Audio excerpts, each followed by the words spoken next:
Dan insyaAllah kita sama-sama memulakan majlis kita dengan kita mohon barakah daripada Allah Subhanahu Wa Taala. Ya, mohon kepada Allah berikan rahmatnya. Mula dengan Ummul Quran Al-Fatihah. A'udzubillahi minasyaitonirrajim. Bismillahirrahmanirrahim. Alhamdulillahirabbil alamin arrahmanir rahim maliki yaumiddin. Iyyaka na'budu wa iyyaka nasta'in ihdinas siratal mustaqim siratal ladzina an'amta 'alaihim ghairil maghdubi 'alaihim waladdallin amin. A'udzu billahi samil alim minasyaitonir rajim. Bismillahirrahmanirrahim. Innal hamdalillah nahmaduhu wa nasta'inuhu wa nastahdi wa nastaghfiruh wa na'udzu billahi min shururi anfusina wa min sayyiati a'malina. May yahdihillahu fala mudilla lahu wa may yudlil fala hadiya lahu. Asyhadu an la ilaha illallah wahdahu la syarika lah wa asyhadu anna Muhammadan abduhu wa rasuluh. Qala rabbi ishrah li sadri wa yassir li amri wahlul 'uqdatam min lisani yafqahu qawli. Rabbi zidni ilman, amma ba'd. Assalamualaikum warahmatullahi wabarakatuh. Alhamdulillah. Mari sama-sama kita memanjatkan,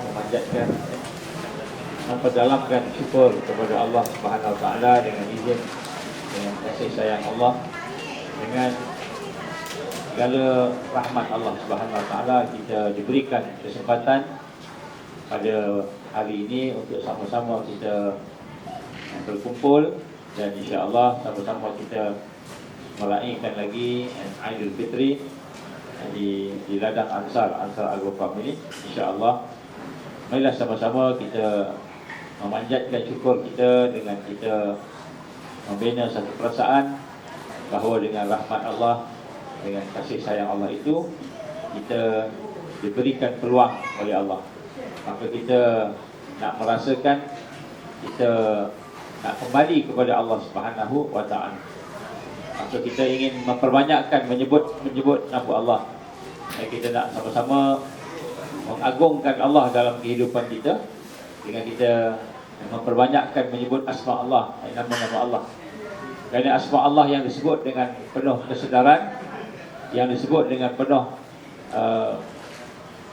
merasai kehadiran Allah Ta'ala tadi, dia akan menggoncang hati kita sehingga hati kita itu akan menggugurkan apa yang digambarkan sebagai dosa-dosa ataupun hijab ataupun segala perkara yang membawa kita jauh daripada Allah.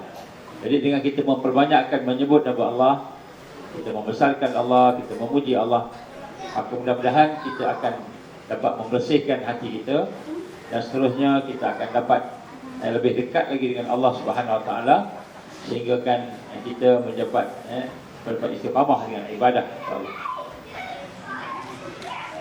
Salah satu nama Allah SWT ialah Al-Halim. Dan Al-Halim ini yang maha penyantun, yang maha penyantun, yang maha lembut, yang maha penyantun, Al-Halim.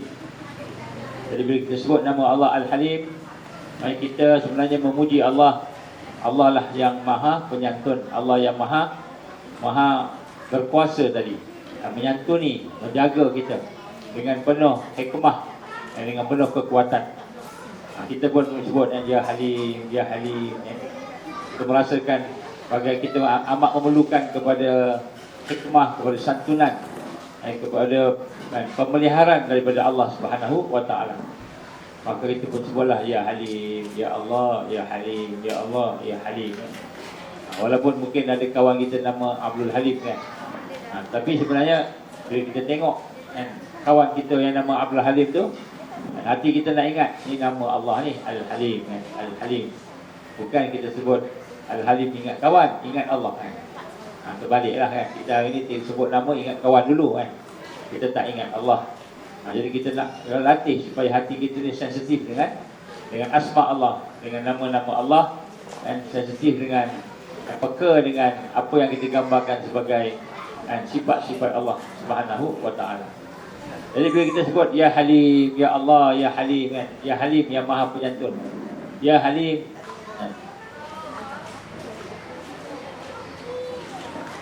maka kita minta kepada Allah, ya Halim, Zuyyina ataupun ya Halim, hiaskanlah hidup aku ni dengan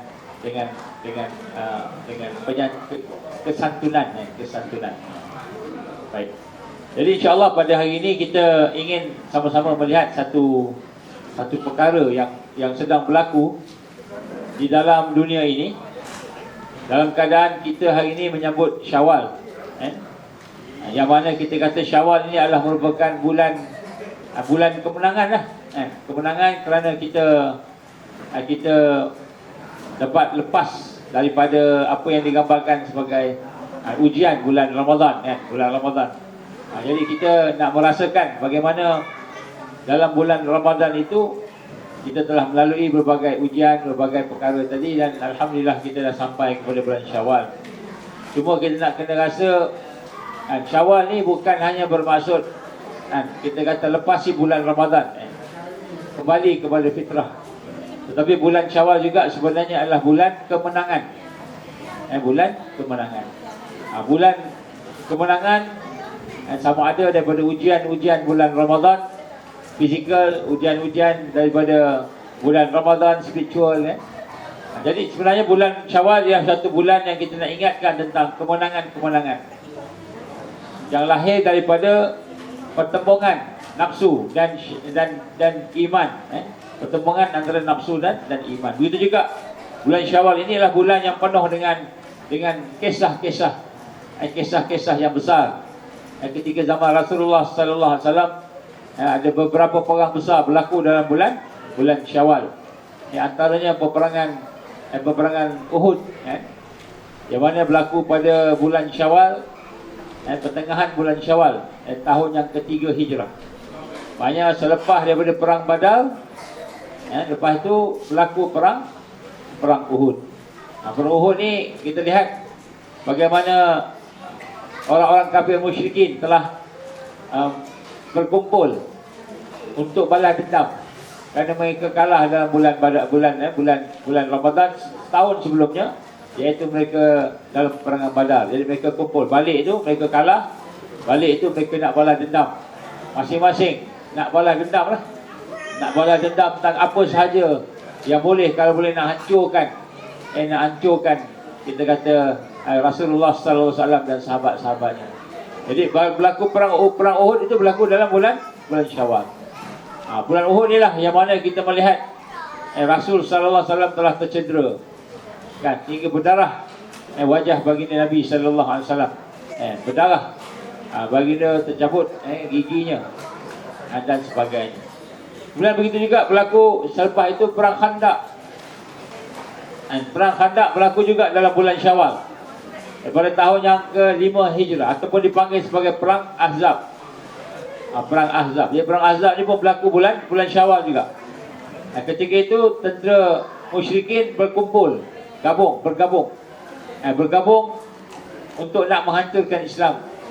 Mereka pergi ke Madinah. Jadi perang Ahzab ini atau perang Khandaq ini berlaku apabila kita melihat gabungan daripada musuh-musuh Allah, dan mereka mengepung tentera Rasul sallallahu alaihi wasallam, dan pada masa yang sama juga Nabi sallallahu alaihi wasallam dan sahabat-sahabat berhadapan dengan pengkhianatan. Jadi dia bukan hanya sekadar kita kata perang biasa, tapi ada pengkhianatan dari dalam. Ini perang Ahzab. Perang Ahzab. Jadi kita lihat sebenarnya suasana raya ini juga adalah merupakan suasana peperangan yang digambarkan oleh sirah daripada sejarah Rasulullah sallallahu alaihi wasallam. Jadi apabila kita melihat peperangan yang begini, maka sudah tentulah ada suasana yang perlu kita bawa dalam kehidupan kita sebagai satu sesi, satu siri untuk kita mentarbiyah diri kita. Dan tambahan sekarang pula kita berada dalam suasana di mana pihak musuh Islam sedang berusaha untuk nak merancang dan menghancurkan Islam secara total. Dari semua sudut. Kita dengar dari sudut banyak macam lah, dari sudut ekonominya. Ekonominya kita melihat bagaimana orang-orang Islam telah dikepung dengan berbagai perkara di sudut ekonomi. Jadi kita ni pun berhadapan dengan masalah ekonomi. Di samping itu masalah-masalah kesihatan. Kita dah mendengar dah ada virus-virus baru. Kan, virus baru yang digambarkan menggantikan coronavirus. Virus Kasila ke, lebih kurang itulah. Banyak macam virus lah. Kan. Jadi kita lihat, kan, seolah-olahnya kita berada di dalam suasana khandak, iaitu di kepung. Kalau kita mendengar pula suasana saudara kita di Gaza, masih lagi dikepung. Masih lagi dikepung. Dan suasana yang ada di Iran sekarang, walaupun ada orang kata ni Syiah dan sebagainya, tapi tetap mereka saudara kita. Kalau dia Syiah pun mungkin tak semua yang ada situ Syiah. Kalau Syiah pun kita tak panggil kafir pada dia.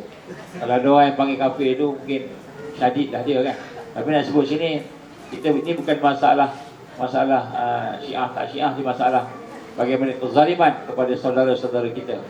Mereka mengucap 2 kalimah syahadah juga, cuma ada tambahan lah Ali, kan. Tak apalah, kan. Kita kata kita nak melihat dalam kacamata saudara, kan. Jadi kita melihat peperangan Khandak yang berlaku pada zaman Rasulullah sallallahu alaihi wasallam bulan Syawal juga, kan. Dan di mana pada ketika itu 10,000 tentera bersekutu, tentera bersekutu. Dan tentera bersekutu ni apa? Tentera orang-orang kafir musyrikin bersama dengan kabilah-kabilah yang lain, banyak kabilah. Dan mereka mengepung, kita kata jamaah Islam Rasulullah SAW dan sahabat-sahabatnya. Dan keadaan yang cukup menakutkan, 10,000, bukan sikit, ramai pada masa itu. Berbanding dengan orang Islam yang hanya kurang lebih 1,000. Kurang lebih 1,000 itu termasuk anak-anak semua. Jadi kita lihat bagaimana suasana itu sebenarnya suasana yang membawa kita untuk berfikir pada hari ini bahawa bulan Syawal bukan hanya untuk nak kita menyambut, kan, kita kata kebebasan daripada hawa nafsu, melahirkan Aidilfitri, tetapi bulan Syawal adalah bulan yang kita nak kenang daripada sirah Nabi dia, bulan yang membawa kepada kemenangan. Islam menang. Menang daripada Uhud, dikepung, dan juga menang daripada Khandak. Boleh makan insya-Allah. Boleh makan. Silakan. Sambil dengar sambil makan, ni santai-santai. Jadi boleh ambil makanan, insya-Allah dah ada di sebelah kanan saya ni. Boleh insya-Allah. Silakan. Sambil makan, sambil kita santai-santai je, insya-Allah. Jadi saya cerita pada pagi ni cerita perang, kan. Jadi bukan nak cerita perang tu. Nak cerita bahawa bulan Syawal bulan kemenangan. Bulan kemenangan. Dan digambarkan pula oleh Rasulullah sallallahu alaihi wasallam, apabila berlaku 100 tahun Islam akan bangkit. Innallaha yab'atsu li hadhihi al-ummah ala ra'si kulli mi'atas sanah man yujaddidu laha dinaha. Jadi Allah gambarkan, Nabi gambarkan sallallahu alaihi wasallam bahawa akan ada berlaku kebangkitan kepada umat ini dalam setiap 100 tahun, dan mereka yang akan mentajdidkan agama, akan memperbaharukan agama. Jadi kita lihat apa yang berlaku pada zaman Nabi dulu kena zaman kita, zaman kita pun kena, insya-Allah. Saya tak boleh ceramah banyak lama-lama sini, sikit-sikit je. Sebab apa? Ada nak makan. Dia tak makan, malu kan. Tak apa, kita ceramah pelan-pelan. Siapa yang nak makan sila ambil, sila tafadhal. Sila ambil. Baik.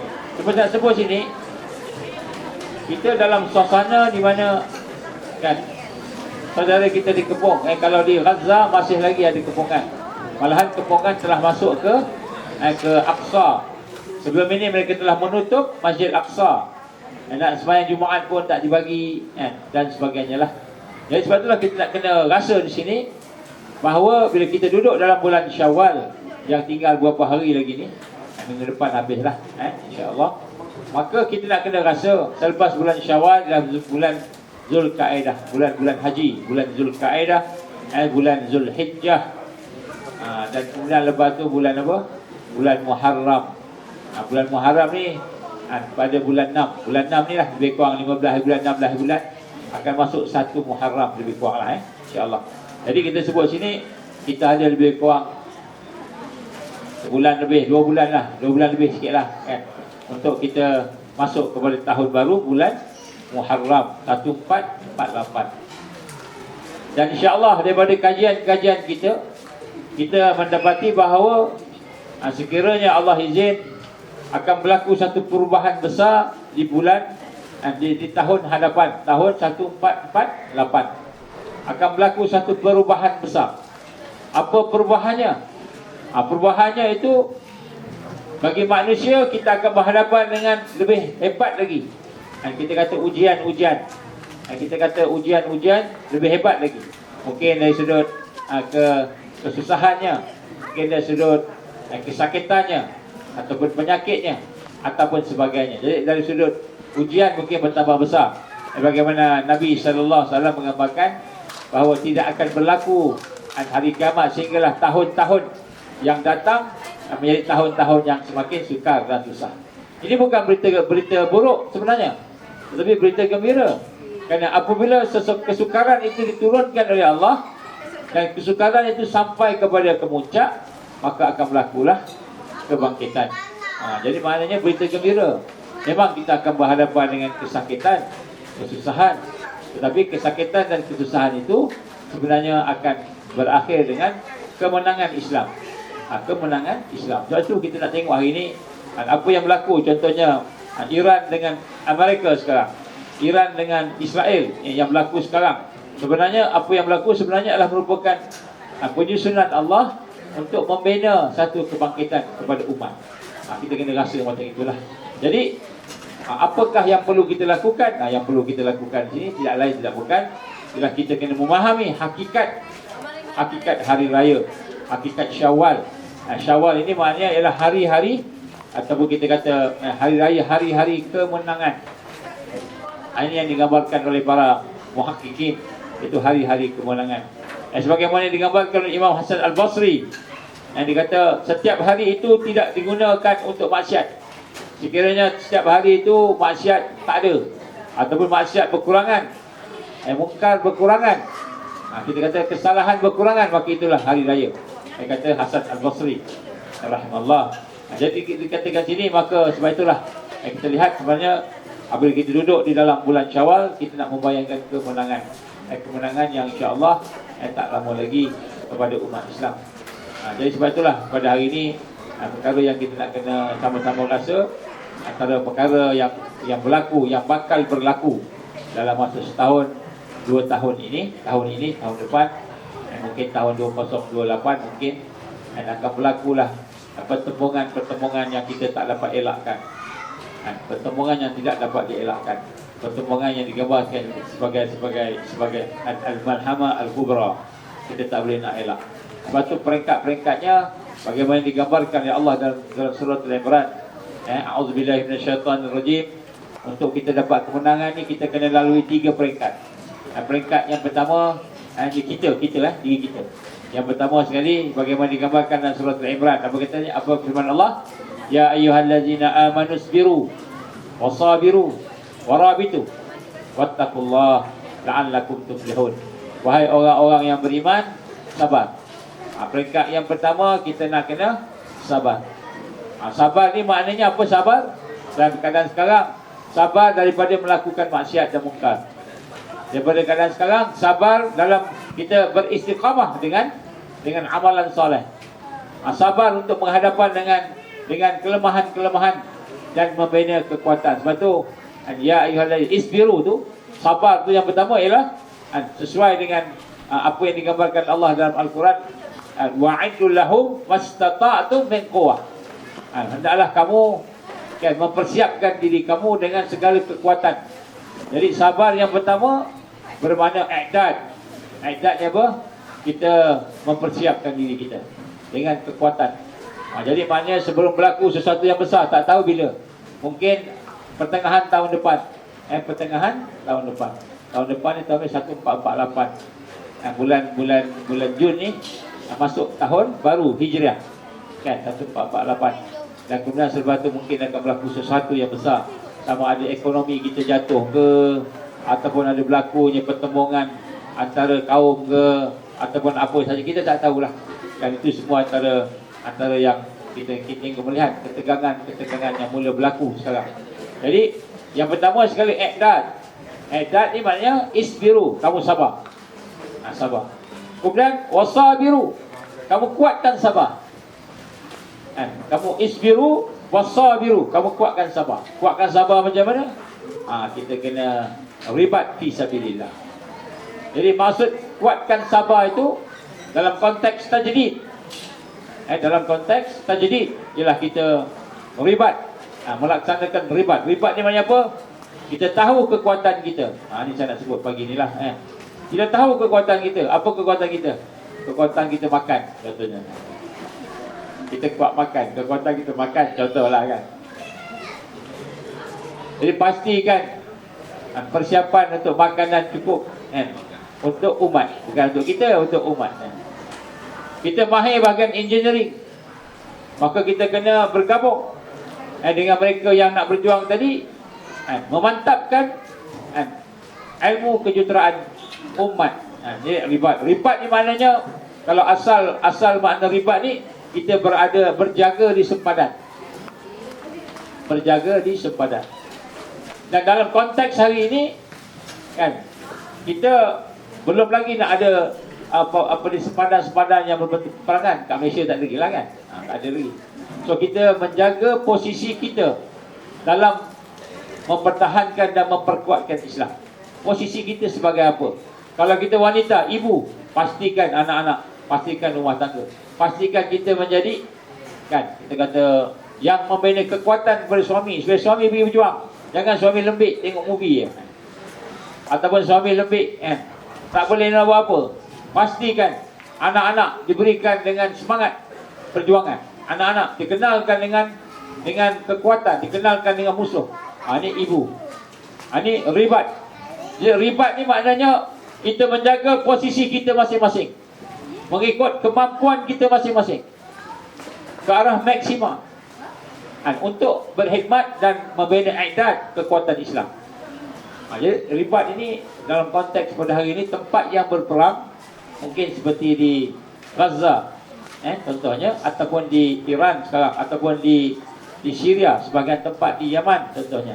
Mungkin ada berlaku pertemuan-pertemuan. Maka di situ kemungkinan besar kita kena menjaga sempadan kita. Itu ribat yang asli. Tapi ribat dalam konteks tajdid, maka bermakna kita kena memposisikan diri kita ini sebagai orang yang akan menjaga kan kepentingan ummah, menjaga kekuatan ummah. Itu maksud ribat untuk tajdid, untuk melaksanakan tajdid. Jadi kalau kita pakar bahagian apa?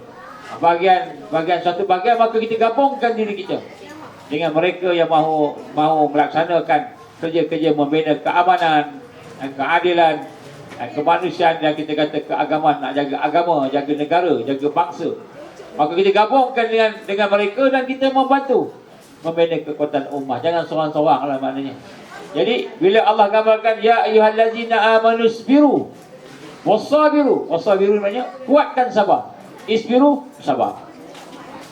Sabar ni maknanya kita buatlah membina kekuatan kan. Kemudian wasabiru maknanya kita kuatkan sabar tadi, maknanya kita menjadi seorang yang boleh bermanfaat kepada tajdid, kepada pembangunan ummah, kepada perjuangan ummah. Itu maksud sabiru. Jadi sabiru sini dalam konteks tajdid ialah kita benar-benar menjaga diri kita, menjaga keluarga kita, menjaga posisi kita. Bukan sahaja ada kekuatan Islam, tetapi kita menjaga supaya kita boleh membantu untuk kebangkitan Islam. Itu ribat. Jadi maka jadilah kita kan orang yang sentiasa dalam keadaan berada dalam keadaan membantu agama Allah. Dan andainya itulah menjadi kekuatan kita, insya-Allah mudah-mudahan kita menjadi sebahagian daripada mereka yang akan melaksanakan tajdid. Tapi kena ada jamaah, kena ada kepimpinan. Kerana Sayyidina Umar menggambarkan Islam tidak ada melainkan adanya kepimpinan, adanya jamaah. Islam tak ada melainkan adanya jamaah, kata Sayyidina Umar. Dan jamaah tidak ada melainkan dari kepimpinan, dan kepimpinan tidak ada melainkan dari ketaatan. Itu kata-kata Sayyidina Umar bin Khattab radhiyallahu anhu. Sebab itu kita sebut kat sini kan, suasana suasana Syawal. Contohnya kalau kita tengok suasana ketika zaman Nabi sallallahu alaihi wasallam, Rasul sallallahu alaihi wasallam bersama sahabat-sahabatnya dalam keadaan masih berhari raya lagi, masih lagi dalam bulan Syawal lagi, mereka dah berhadapan dengan Uhud, perang Uhud. Mereka berhadapan dengan perang apa namanya, Khandaq ataupun perang Ahzab. Umat Islam dikepung. Jadi apa peranan mereka ketika itu? Dan mereka menjaga. Kalau tengok perang Uhud tu contohnya ketika Rasul sallallahu alaihi wasallam diserang sampai jatuh, sampai berdarah, giginya, gusinya berdarah kan. Jadi kita lihat kan, para akhwat, para sahabiah dia datang daripada belakang, kepung Nabi sallam, jangan bagi panah kena kat tubuh Rasul sallallahu alaihi wasallam. Datang. Bila orang panah saja dia gunakan badan dia protect Nabi sallallahu alaihi wasallam, menjaga posisi. Itu akhwat perempuan. Kan? Sampai ada yang pegang pedang tu berat, tapi ketika tu dia sapu. Dia memang ada orang memang nak bunuh Nabi. Kan? Musyrikin memang nak bunuh Rasul sallallahu alaihi wasallam. Tapi wanita yang jaga Nabi ni, mempertahankan kedudukan sehinggalah sahabat-sahabat datang dan mengambil alih dan dibawa Nabi SAW naik ke atas bukit Uhud. Naik ke atas bukit Uhud untuk bertahan. Dia sebut kat sini kan, maknanya dalam bulan Syawal ini kita nak rasa yang pertama, janji Allah, Islam akan menang. Islam akan menang. Dan menangnya tak lama dah. Mungkin 2027, 2028 menang kan. Sekarang ni pun dah nampak dah kan. Kita tengok tanda-tanda kemenangan kan. Kita nampak dah. Contohnya kan, Amerika dengan seluruh ketumbukan dia, maknanya tentera dia, kekuatan teknologi dia, Amerika dibantu pula oleh kan yang lain-lain. Ada lagi tentera-tentera yang akan masuk ni depan ni. Dan kemudian Israel yang menggunakan teknologi yang paling canggih. Nak kata canggih tak canggih Israel ni kan, dia ada senjata tembak hancur dengan tulang-tulang hancur. Sebelum ni dagingnya hancur, tinggal tulang. Sebelum ni lah tahun 2011. Sekarang ni tembak hancur, hilang. Dia evaporate kan, dia ada senjata dia. Maknanya evaporate apa, dia jadi wap. Badan kita ni habis jadi wap, tak ada. Tulang pun tak ada. Ini senjata Israel guna teknologi. Tapi kita lihat makin dia serang kan, makin nampak macam tak boleh menang kan. Baik Israel, baik NATO yang bersama Israel, baik Amerika, baik NATO yang bersama Amerika kan. Mereka baru serang minoriti umat yang ada yang bermazhab Syiah, majoriti di Iran Syiah kan. Dan mereka baru menyerang minoriti jumlah yang kecil je daripada mazhab Sunni yang ada di Gaza. Bayangkan bila sampai satu waktu nanti umat Islam seluruh dunia yang mendapat hidayah, yang digelarkan oleh Rasul sallallahu alaihi wasallam sebagai Al-Mahdiyin, itu mereka yang mendapat hidayah. Bukan maksud mereka mendapat hidayah ini masuk Islam, bukan. Al-Mahdiyin adalah mereka yang akan melaksanakan tajdid, kebangkitan. Dan masa itu tak lama dah, yang digambarkan oleh Rasul sallallahu alaihi wasallam akan berlaku kebangkitan dah anytime, tak lama. Macam mana nak berlaku, asbab macam mana, itu semua kerja Allah. Jadi tak lama dah. Jadi kita hari ni dalam bulan Syawal, kita nak bayangkan kalau kita 15 hari bulan Syawal pada tahun 3 Hijrah, tahun yang ketiga selepas Hijrah, 15 hari bulan Syawal kan, kita baru bersyawal ini. Saya ingat Nabi sallallahu alaihi wasallam dengan sahabat-sahabat dikepung oleh 10,000 tentera musyrikin, gabungan bersekutulah macam NATO lah ini, dikepung untuk menghancurkan. Jadi dalam keadaan apa? Umat Islam terkepung kan, dalam keadaan menakutkan 10,000. Tengok kemah dia sejauh mata mandang lah. Kalau kita tengok daripada Madinah tu, keliling penuh lah kita kata kan. Maknanya mereka nak masuk, nak habiskan kan, kita kata orang Islam. Dan ditambah lagi pula ketika perang Khandaq itu, perang Ahzab itu, ditambah pula bukan saja musyrikin yang kat luar 10,000 orang tu, ditambah pula lagi dengan munafikin yang ada di dalam Madinah. ada pula di kalangan orang yang menyamar Islam kan, bantu pula kaum musyrikin kat luar. Bayangkan, ada musuh dalam selimut lagi pada masa tu. Dan ditambah lagi dengan musuh-musuh yang nyata yang digambarkan sebagai Yahudi, bangsa Yahudi yang memusuhi Islam. Banyak ada orang musyrikin, ada orang munafikin yang menyamar jadi apa? Menjadi orang yang bersama dengan tentera Islam. Dari dalam pun mereka berpakat, daripada luar pun mereka berpakat. Tunggu masa je nak masuk, tunggu masa nak masuk dan nak sembelih orang Islam. Ini yang berlaku 15 Syawal tahun 3 Hijrah. Dan apabila dalam keadaan itu, sahabat-sahabat tunggu je. Sahabat-sahabat tak boleh buat apa, tunggu dalam keadaan ketakutan. Ketakutan ni maknanya keadaan mereka masing-masing berjaga-jaga. Berjaga-jaga. Ini kita bayangkan, andainya kita sebelum ni sahabat-sahabat kita kat Gaza, sebelum ni sahabat-sahabat kita di Gaza dikepung. Sebelum tu lagi Nabi SAW dan sahabat-sahabatnya dikepung oleh tentera Ahzab. Bayangkan kalau kita dikepung, apa yang kita boleh buat? Apa yang kita boleh buat? Sehingga kan berlakulah apa yang digambarkan dalam sejarah perang Khandaq itu. Allah tidak mahu tentera Islam bertempur.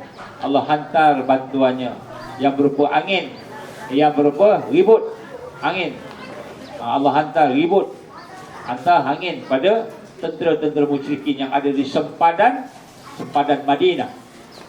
Akhirnya mereka bertaburan, lari, pakar-pakar lari semua. 10,000 orang lari. Dia kata, Muhammad dah serang kita ni, Muhammad dah serang kita ni. Lari semua. Padahal yang datang hanyalah merupakan ribut angin, angin kencang yang telah memporak-porandakan mereka. Habis tercabut, dia punya kemah habis tercabut, dia punya tempat-tempat makan semua habis. Akhirnya mereka bertaburan, lari balik ke tempat masing-masing. Tak sempat bertembung pun dengan sahabat-sahabat Nabi SAW. Sebab tu nak sebutkan sini, kunci di sini daripada Syawal yang kita sedang lalui ni pada hari ni, mungkin dah beberapa hari lagi nak habis kan. Kita nak rasa bahawa bulan Syawal inilah simbol kepada kemenangan yang kita nak sematkan dalam hati kita. Bagaimana keadaan yang ada pada hari ini, dalam keadaan umat Islam dikepung, umat Islam ditangkap, ada sebagian umat Islam dibunuh, ada sebagian umat Islam diseksa dalam penjara. Yang macam mana berlaku di Palestin kan. Jadi kita lihat dalam keadaan bagaimana umat Islam dalam keadaan macam-macam berlaku tadi. Dan kita pun dikepung juga dengan masalah ekonominya, masalah kesihatannya, masalah kemiskinan. Sekarang ni jenayah pula. Jenayah pun dah macam-macam kita dengar. Tak dikira lagi masalah-masalah yang lain. Maka kita lihat kita dalam keadaan terkepung tadi, maka Allah SWT akan menganugerahkan kepada orang Islam kemenangan. Maka sebab itulah pada pagi ini bersempena dengan sambutan kita hari ini, sama-sama berkumpul, maka marilah sama-sama kita menggembirakan hati kita. Di samping kesusahan yang mungkin bakal kita hadapi, ataupun di samping kesusahan ataupun kesakitan yang mungkin di kalangan kita, akan Allah uji dengan kesihatan atau Allah uji dengan ekonomi dan sebagainya lah. Maka marilah sama-sama kita merasakan satu perasaan tenang bersama dengan Allah yang Maha Kuat, Allah yang Maha Agung tadi, yang mana Allah Ta'ala akan memberikan bantuan dan pertolongannya kepada mereka yang beriman untuk kemenangan. Sebab itulah saya menyeru kepada sekalian yang ada, utamanya mereka yang ada di sini, marilah sama-sama kita meraihkan sisa-sisa Syawal yang ada ini untuk meningkatkan lagi iman kita kepada Allah Subhanahu Wa Ta'ala. Dan kita nak meningkatkan lagi ukhuwah sesama kita, ukhuwah sesama kita. Kalaulah ada tersalah ataupun tersilap dalam apa-apa pun hubungan kita sesama kita ni, apa-apa pun lah, kita kata kelemahan-kelemahan sahabat kita, kesalahan dia, kesilapan dia, ataupun apa-apa sahaja yang kita rasa mungkin kita ada tersinggung, disinggung, terasa hati dan sebagainya, kita delete lah. Pada hari ini kita delete lah. Kita delete. Kenapa kita delete? Kerana Allah Ta'ala menggambarkan kita kena berada dalam satu saf. Inna Allah yuhibbul ladzi yuqatiluna fi sabilihi saffan ka'annahum bunyanun marsus. Sesungguhnya Allah Ta'ala sangat-sangat sayang, sangat-sangat mencintai. Siapa dia? Mereka yang berjuang berjalan Allah dalam keadaan tersusun rapi, dalam keadaan tersusun rapi, satu barisan, satu saf, sebagaimana bangunan-bangunan yang kokoh yang tersusun rapi, bunyanun marsus. Di sini kita lihat bagaimana keadaan yang ada pada hari ini. Kita sebenarnya dah jadi wajib dah, jadi wajib menjaga ukhuwah ni, dah jadi wajib. Kita berpecah-pecah menjadi haram, menjadi haram, tak boleh pecah-pecah. Jadi kalau ada beza pandangan, beza pendapat, mungkin ada cara tak sama, tak apa. Kita memang mengiktiraf perbezaan. Beza ni kita kena iktiraf, kerana semua orang lain orang lain pemikiran dia, kan, lain orang lain pandangan dia, kecenderungan dia, IQ dia pun lain, tak sama. Ada orang IQ-nya tinggi sikit, ada orang IQ-nya rendah banyak, contohnya. Jadi kita nak kena apa? Toleransi, bertasamuh. Bahasa Arab terus bertasamuh. Kita nak kena bertoleransi sama-sama kita. Kita lupakanlah segala kesalahan. And forgive and forget. Kerana kan, bila kita tidak lupa kesalahan sahabat kita, itu maknanya kita dendam. Dan dendam ni berdosa. Dalam Islam, dendam ni berdosa. Berdosa. Kalau kita nak Allah ampunkan dosa kita, maka kita ampunkanlah, maafkanlah kesalahan-kesalahan sahabat dan sahabiah kita, kesalahan mereka. Kenapa? Kerana dalam keadaan sekarang kita berukhuwah itu wajib itu berukhuwah. Malahan Nabi gambarkan, kalau kita tak nak berkasih sayang sesama kita, tak nak berkasih sayang sesama kita, maknanya kita nak biarkan diri kita ni berjauhan, ada gap sebagainya, maka kita bimbang kita akan termasuk dalam golongan mereka yang tertinggal daripada tajdid yang akan datang dalam masa yang terdekat ini. Maka kita nak kena perbaiki diri kita, insya-Allah, dan kita maafkanlah, kerana dia akan menimbulkan hasad. Jadi hasad ni pun dosa besar, dosa besar juga. Dendam pun dosa besar juga, Jadi kita nak kena lihat sini bagaimana keadaan yang berlaku pada hari ini mewajibkan kita berukhuwah. Jadi kita ambil peluang lah dalam keadaan dan dalam suasana yang ada pada hari ini untuk kita bertaaruf, mengenal, membina kasih sayang sesama kita, membersihkan segala buruk sangka buruk. Kita bersihkan segala perkara-perkara yang kita rasa macam tak elok, kita bersihkan, kita delete lah, kita buang, kita gantikan dengan kasih sayang. Kerana Nabi gambarkan, siapa yang tak sayang sahabat dia, tak sayang sahabiah dia, macam mana sayang pada diri dia sendiri, maka dia tidak akan sempurna iman. La yu'minu ahadukum hatta yuhibba li akhihi ma yuhibbu li nafsihi. Tidak akan sempurna iman seseorang kamu sehinggalah mereka mencintai, mengasihi saudaranya sebagaimana dia mengasihi saudara dia, sebagaimana dia mengasihi diri dia sendiri. Al-Qamah Rasulullah sallallahu alaihi wasallam. Maka kita nak kena sama-sama melihat kalau ada sesuatu yang kita tak kenal lagi, kita bagi rapat. Dan insya-Allah tuan-tuan dan puan yang dirahmati Allah, sahabat sekalian, sesungguhnya kan kita sedang menuju kepada suasana yang besar, maka kita perlukan kepada persahabatan. Persahabatan macam mana saya sebut tadi, iman kita bergantung kepada sejauh mana baik sangka kita, sayang kita, kasih kita pada saudara kita. Maka kita janganlah lepaskan peluang untuk kita menjalinkan ukhuwah dengan lebih baik, insya-Allah. Kita buanglah yang keruh, segala yang keruh kita buang, segala yang kita rasa gelap-gelap, yang silap-silap, yang salah-salah kita buang. Kita penuhkan hati kita dengan kasih sayang dan rahmat Allah Subhanahu Wa Taala, insya-Allah. Itulah antara perkara-perkara yang penting untuk sama-sama kita raikan. Jadi insya-Allah pada hari ini mudah-mudahan Allah akan membuka satu lembaran baru dalam kehidupan kita, di mana kehidupan itu kita ingin mempersiapkan diri kita. Saya tak habis tadi, saya sebut ya ayyuhallazina amanu sabiru wasabiru warabitu wattaqullah la'allakum tuflihun. Wahai orang beriman, sabar. Sabar yang pertama apa? I'dad. Kita siapkan kekuatan kita, kekuatan iman, kekuatan ukhuwah, kekuatan yang lain-lain. Kemudian wasabiru, kuatkan sabar. Kita banyak ribat, kita berada di atas jalan untuk mempertahankan Islam. Dan kemudian warabitu punya, kita mengikat diri kita dengan kesabaran, itu kita berdepan dengan musuh. Jadi bila sampai waktu kita akan muwajahah, mungkin kita terpaksa berhadapan dengan musuh, kita tak boleh lari dah. Macam mana sahabat-sahabat kita di Gaza, bila Israel datang tak boleh lari dah. Dia datang. Macam hari ni kan, sisa-sisa rumah yang ada tu dia datang. Israel datang, dia bawa senjata dia nak buat apa dia buat kan. Begitu juga di tebing barat, di West Bank, sama juga kan. Mereka boleh nak masuk rumah orang Islam macam tu je. Dia boleh tangkap siapa yang dia nak macam tu je. Malahan dia telah mengeluarkan kenyataan, siapa-siapa di kalangan orang Palestin yang ditangkap, yang melawan, dibunuh.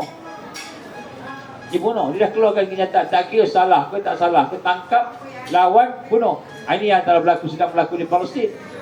Jadi maknanya dalam keadaan yang begitu, kita nak kena faham, sampai satu waktu mungkin Malaysia akan berhadapan dengan suasana macam itu. Mungkin kita berhadapan dengan suasana yang kita tak nak berlaku, macam mana yang berlaku di tempat lain, di negara-negara lain. Jadi ini kita nak kena rasailah akan keadaan peluang ini. Sebab tu Allah gambarkan isbiru wasabiru warabitu. Kamu jaga, membina kekuatan i'dad, kemudian kamu ikat diri kamu dengan perjuangan, iaitu kamu menjaga posisi masing-masing, membina kekuatan umat. Dan kamu yang warabitu tu, bila kamu diserang, musuh datang menyerang kan, jangan lari. Warabitu, ikat diri kamu dengan kesabaran, berdepan dengan musuh. Jadi sebelum sampai waktu-waktu yang telah kita nampak berlaku di Palestin, berlaku di Gaza, berlaku di Yaman, berlaku di Syria, berlaku di China dan sebagainya, maka kita sama-sama mempersiapkan diri kita. Jadi Syawal ini untuk kita mempersiapkan diri kita, insya-Allah. Maka lepas daripada Allah suruh kita sabar, kuatkan sabar dan ikat diri dengan kesabaran, maka Allah kata wattaqullah, bertakwalah kepada Allah. Jadi sabar ni dikaitkan dengan ketakwaan. La'allakum tuflihun, moga-moga kamu akan berjaya, kamu akan menang. Jadi maknanya sabar itu adalah akan membawa kepada kemenangan, insya-Allah. Itulah insya-Allah sebanyak sebagai sedikit perkongsian pada pagi ini, untuk kita nak meraihkan sahabat-sahabat kita, sahabat kita, adik-adik, nanti ramai adik-adik nak makan, nak minum. Alhamdulillah, daripada Kelantan ada, dari Johor ada, dari Langkawi ada, dari Kuala Lumpur biasalah kan, Melaka biasalah. Jadi ramai sahabat-sahabat kita, sahabat kita datang dari merata tempat ni. Kita kena angkat meja lain pula, insya-Allah. Mudah-mudahan Allah jadikan kehadiran tuan-tuan, perempuan, sahabat-sahabat sekalian, sahabat sekalian, supaya mudah-mudahan Allah jadikan barakah, ada rahmat dan ada barakah. Dan mudah-mudahan Allah masukkan kita semua dalam golongan orang-orang yang diredai oleh Allah Subhanahu wa taala, insya-Allah. Jadi kita tangguh, jadi saya bagi pihak sahabat-sahabat dari Rimbunan Kasih ini, Aqsa Agrofam, bagi pihak sahabat-sahabat Aqsa yang lain, kita ingin menyusun 10 jari memohon kemaafan atas segala kelemahan yang ada, atas segala kesilapan yang ada, kekurangan yang ada. Marilah sama-sama kita buang segala bentuk salah faham, dengan berbeza pandangan yang menyebabkan kita tak boleh bersama. Kita buanglah jauh-jauh. Mudah-mudahan Allah Ta'ala akan redha dengan kita. Tidak ada orang yang tak ada salah, tak ada orang yang tak ada kelemahan, semuanya ada kesilapan. Jadi yang paling baik dengan yang berbuat salah, yang silap, yang paling baik dalam orang-orang yang lemah tadi adalah yang sentiasa bermaaf-maafan, sentiasa dalam keadaan tolong-menolong antara satu sama lain. InsyaAllah, mudah-mudahan barakah daripada lapang hati kita tu Allah akan berikan kepada kita, insya-Allah, istiqamah di atas jalan jihad, dakwah dan tarbiyah, insya-Allah. Aku liqali hadza, astaghfirullahalazim li wa lakum. Kita baca doa kejap boleh ke?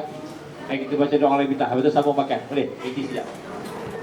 Kita baca doa al-Baqarah lah. Bismillahirrahmanirrahim. Kita hadiahkan Fatihah kepada baginda Nabi sallallahu alaihi wasallam. semua sekalian para sahabatnya, sekalian para keluarganya, mereka yang bersama-sama berjuang di atas jalan dakwah, jihad dan tarbiyah ini. Kita hadiahkan juga kepada mereka yang berada di atas jalan dakwah, jalan tarbiyah jihad yang ada di merata tempat lah yang ada pada hari ini, termasuklah yang ada di Palestin. Sahabat-sahabat kita masih lagi dikepung. Kita juga saudara-saudara kita yang banyak yang ada di tempat-tempat lain yang turut Islam, terutamanya yang ada di Iran sekarang.